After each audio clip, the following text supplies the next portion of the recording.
I worried terribly that the message that we're going to get from the coronation, and particularly from the 63 arrests, including Graham Smith, we'll talk about that in a second, is not that the Home Office under Suella Braverman is going to back down and rethink its aggressive approach to asylum, to policing, to the management of our way of life, but is going to get tougher.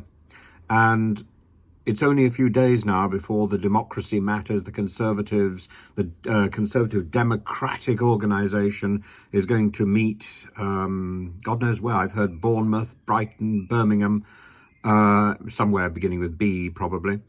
And its lead stars are Braverman, Rees-Mogg and Nadine Dorries.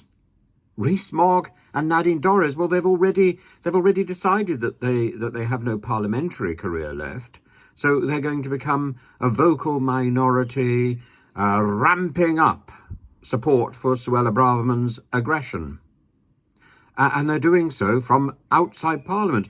This is why it is so pernicious and wrong of the Speaker of the House of Commons to permit sitting MPs to host television programs, because it gives them a vocal platform from which to manipulate the politics of the day, rather than to do it in the place to which they were elected.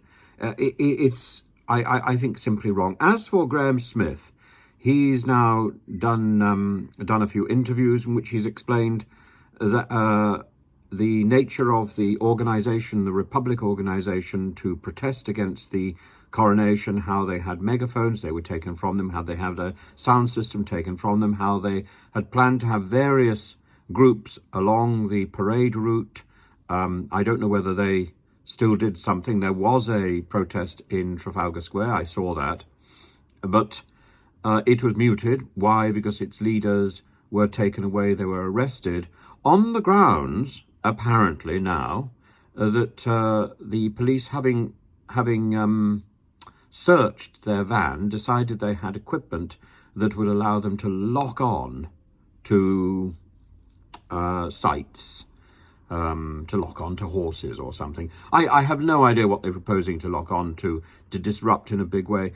That wasn't what was negotiated. Graham Smith was very clear about this, and I find this sort of oppressive policing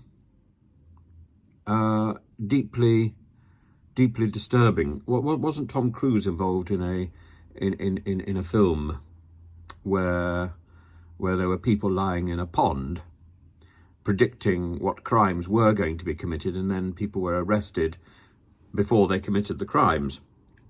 This is the format that we are using here in the UK during the coronation. It's wrong. It has to be wrong. That film was a satire, and yet it's becoming true under Suella Braverman. What are we going to see next? Terminator? I think so. And Suella Braverman would be wheeling that out soon, as well as RoboCop, maybe. Well, if she wants RoboCop, all she has to do is look over to Moscow and she'll see the RoboCops walking down the street. In all but machinery anyway. They look like a RoboCop. It's disturbing, the direction we are going. King Charles was very clear that this is to be a reign of service. This is to be a reign of inclusion and diversity. Suella Braverman is very clear that she's going to resist that at all costs. Anyone who shows the slightest sign of disrespect, the slightest sign of contrary opinions, is going to be arrested. Well, President Putin has shown where that goes.